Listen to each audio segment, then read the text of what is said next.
آئیے عمل کیا چیز ہے؟ اللہ اکبر، عمل بڑی عظیم چیز ہے، اس لیے کہ اعمال انسان کو اللہ کے قریب کرتے ہیں۔ کیا آپ کو نہیں پتا بخاری شریف کی آخری حدیث مبارکہ میں آیا ہے کہ اللہ رب العزت کو اعمال میں سب سے عظیم ترین اعمال اگر کوئی پسند ہے تو وہ فرائض ہے، یعنی اللہ کو فرض سے بڑا کوئی عمل پسند نہیں ہے۔ سب سے زیادہ عمل اگر اللہ کو کوئی پسند ہے تو وہ فرائض ہے، یعنی اللہ نے جو تم پہ فرض کر دیا ہے جب تم وہ ادا کرتے ہو تو اللہ اکبر، اللہ رب العزت سب سے زیادہ کسی بات پہ خوش ہوتا ہے تو وہ فرائض کی ادائیگی پر خوش ہوتا ہے۔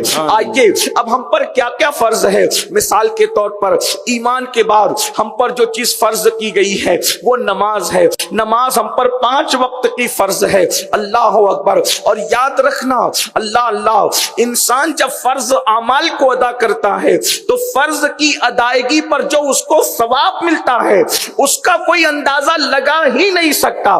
مثال کے طور پر اللہ کے رسول صلی اللہ علیہ وآلہ وسلم فرماتے ہیں فجر کی 2 سنتیں ایک پلڑے میں رکھی جائیں اور دنیا کی ساری نعمتیں ایک پلڑے میں رکھی جائے تو فجر کی 2 سنتوں کے برابر دنیا کی ساری نعمت نہیں ہو سکتی۔ اب آپ مجھے بتائیں جب 2 سنت کا یہ مقام ہے کہ پوری دنیا کی دولت، پوری دنیا کی عزت، پوری دنیا کی شہرت، پوری دنیا کی نعمت ایک پلڑے میں ہو اور فجر کی 2 رکعت ایک پلڑے میں ہو سنت، تو اس کا مرتبہ بھاری ہے۔ تو جب سنت کا یہ مقام ہے تو فرض کا کیا مقام ہوگا، فرض کا مرتبہ کیا ہوگا؟ اس لیے اللہ رب العزت نے ایمان کے بعد ہم پر جو فرض کیا وہ نماز ہے۔ اللہ اب آئیے میں کچھ فرائض آپ کے سامنے ذکر کروں گا، لیکن آپ سے میری گزارش ہے سب سے پہلے نماز، اور نماز کا ذکر اس لیے ہے کہ اللہ کے رسول علیہ السلام نے بھی جو بنیادی 5 چیزوں کا ذکر فرمایا اس میں اعمال کے اعتبار سے پہلے نماز کا ذکر فرمایا، اور یہ بھی فرمایا گیا قیامت کے دن سب سے پہلے انسان سے جو پوچھا جائے گا اس کے نامہ اعمال کے حوالے سے تو نماز کے بارے میں پوچھا جائے گا۔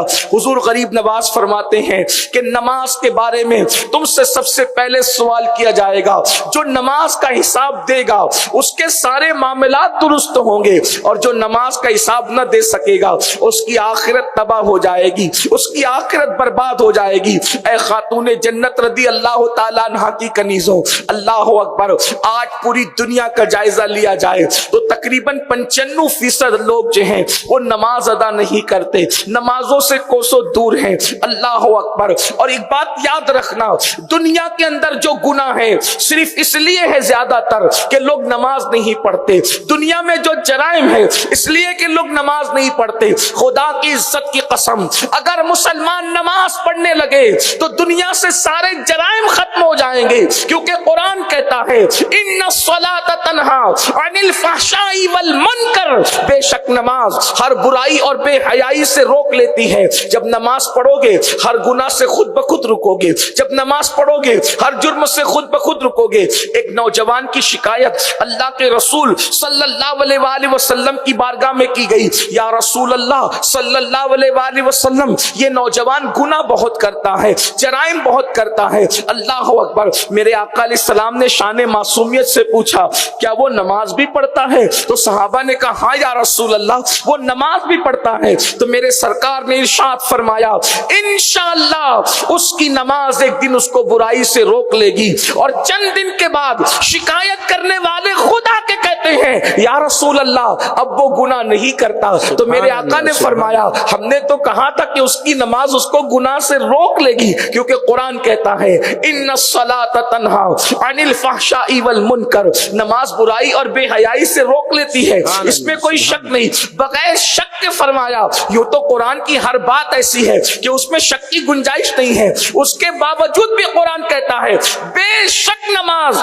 ہر برائی اور بے حیائی سے روک لیتی ہے۔ اے خاتون جنت رضی اللہ تعالیٰ عنہ کی کنیزوں، آج ہر ماں باپ چاہتے ہیں میرے بچے نیک ہو جائیں، میرے بچے پرہیزگار ہو جائیں، میرے بچے متقی ہو جائیں۔ ماں چاہتی ہے میرا بیٹا شراب نہ پیے، میرا بیٹا جوئے کی طرف نہ جائے، میرا بیٹا جرائم کی طرف نہ جائے، میری بیٹی گناہوں کی طرف نہ جائے، میری بیٹی نافرمانیوں کی طرف نہ جائے۔ کتنا آسان نسخہ ہے، اپنے بچوں کو نمازی بنا دو، بچپن ہی سے انہیں نماز کا پابند بنا دو۔ اگر آپ انہیں نماز کا پابند بنا دو گی، آپ کو بھی برکتیں ملے گی، آپ کے بچوں کو بھی برکتیں